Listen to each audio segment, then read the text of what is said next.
Selamat pagi pemirsa, kembali lagi bersama saya Ranit Hugo Sanjaya di Bima News. Pemirsa, pekan lalu PAUD Bintang Mandiri baru saja mengadakan acara Bima Kids Culinary Festival ini. Nah, di mana acara ini diikuti oleh seluruh jenjang yang ada di PAUD Bintang Mandiri. Nah, untuk kita mengetahui lebih lanjut informasi mengenai acara Bima Kids Culinary Festival ini, kita akan berbincang langsung dengan Miss Ewit selaku Wakil Kepala PAUD Bintang Mandiri. Baik pemirsa, saat ini saya sudah bersama Miss Ewit selaku Wakil Kepala PAUD Bintang Mandiri. Selamat pagi Miss Selamat pagi Ewit. Randi. Apa kabarnya Wah, luar Miss? biasa dong. Oh bagus deh. Nah Miss Ewit, pekan lalu kan Iya, PAUD Bintang Mandiri baru saja mengadakan acara Bima Kids Culinary iya, Festival nih. Nah, betul. mungkin Miss Ewit bisa menceritakan sedikit apa sih acara Bima Kids Culinary Festival ini dan mungkin ada kegiatan apa saja yang ada di dalam acara ini. Oke. Iya, jadi Bima Kids Kuliner Festival ini berawal dari kegiatan ini adalah satu implementasi kurikulum merdeka yang dilakukan di sekolah, yaitu kita melakukan proyek P5 di sekolah, proyek penguatan profil pelajar Pancasila untuk anak-anak PAUD. Jadi kegiatan ini adalah salah satu implementasinya.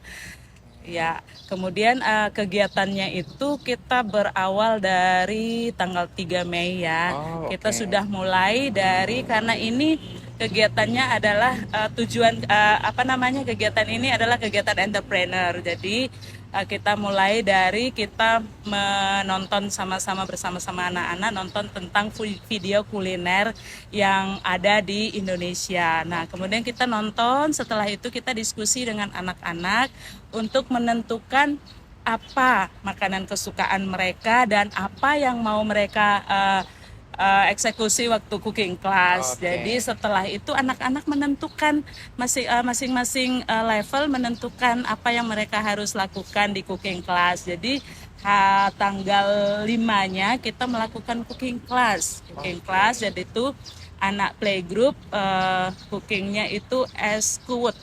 Oh, oke. Lalu Wah. TKA-nya itu mereka memilih membuat salad buah. Iya, dan untuk TKB-nya mereka memilih untuk membuat burger mini. Nah, tanggal 5 itu setelah tanggal 5 setelah kita masak, mereka puas dengan hasilnya mereka masing-masing. Akhirnya kita berdiskusi lagi, ini mau kita apain kalau kita sudah masak, kita harus ngapain gitu. Oke, iya. Terus akhirnya kami sepakat, oke, hasilnya kita ini kita akan jual. Jual ke papa mama. Jual ke papa mama dalam satu rangkaian kegiatan Bima Kids Kuliner Festival. Jadi itu pas tanggal 12 itu memang benar-benar hasil masakannya anak-anak.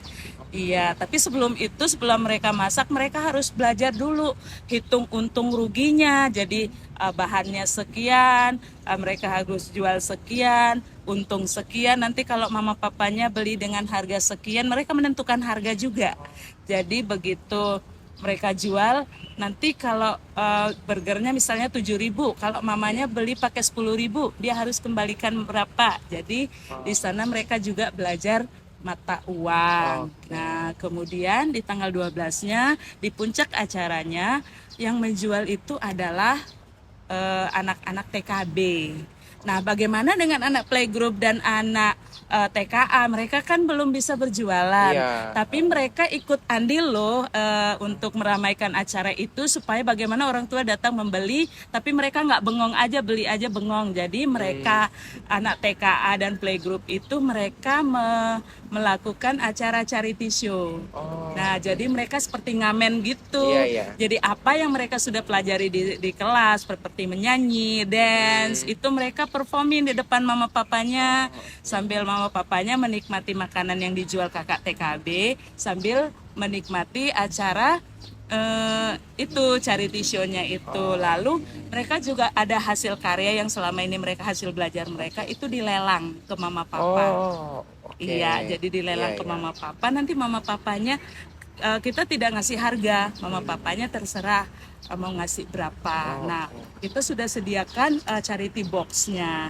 Jadi semua hasil ngamen mereka, hasil lelang, hasil karya mereka itu akan dimasukkan ke charity box. Nah, jadi setelah itu dikumpulkan hari Senin tanggal 15 itu kita sumbangkan hasil itu ke Panti Jompo Taman Werda Sailendra di Bali. Hebat banget. Iya, keren.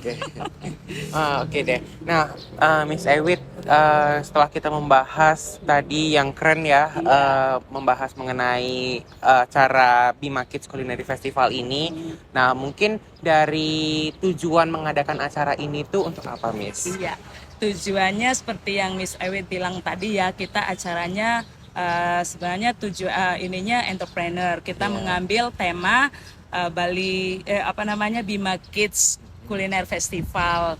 Itu kita melatih imajinasi dan kreativitas anak. Jadi melatih mereka bagaimana mengenal entrepreneur sejak dini.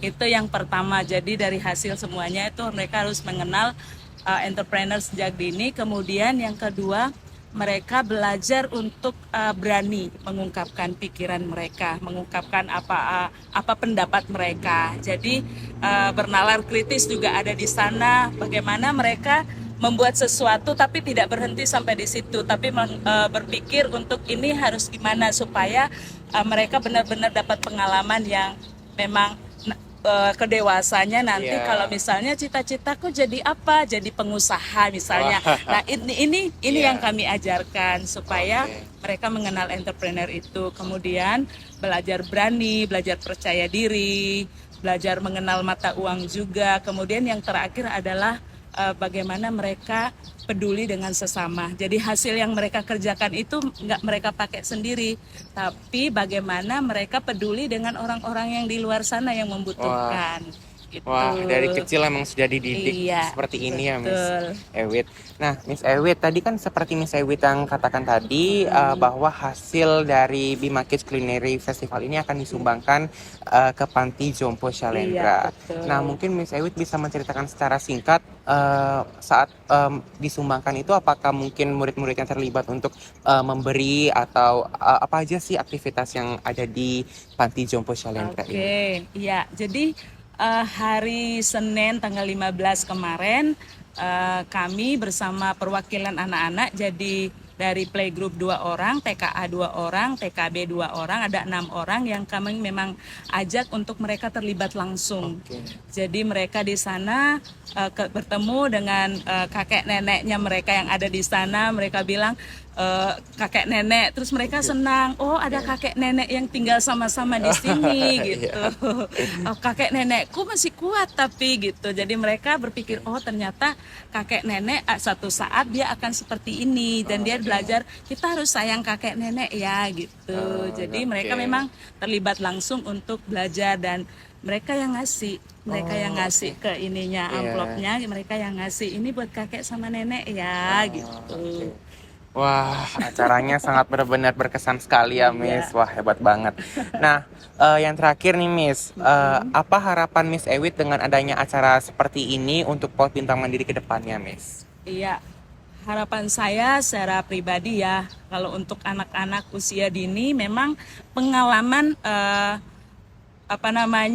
bilang usia 0 sampai 6 tahun itu golden age, usia emas, di mana kita harus menanamkan banyak-banyak hal baik yang itu akan diingat, disimpan untuk bekal masa depannya. Jadi memang ini harapannya, ini bekal yang baik, ini pengalaman yang baik supaya ketika mereka dewasa, mereka sudah terbiasa untuk merencanakan sesuatu, berpikir untung ruginya, dan mereka juga peduli dengan lingkungan sekitarnya. Oke deh, wah hebat banget ya emang murid-murid di PAUD Bintang Mandiri ini. Keren deh pokoknya. Nah, terima kasih Miss Ewit atas kesempatannya hari ini. Baik pemirsa, itu tadi perbincangan kami bersama Miss Ewit selaku Wakil Kepala PAUD Bintang Mandiri. Nah, itu dia tadi informasi yang dapat kami sampaikan. Saya Ranit Hugo Sanjaya, pamit undur diri dan mengucapkan terima kasih. Sampai jumpa di Bima News pekan depan.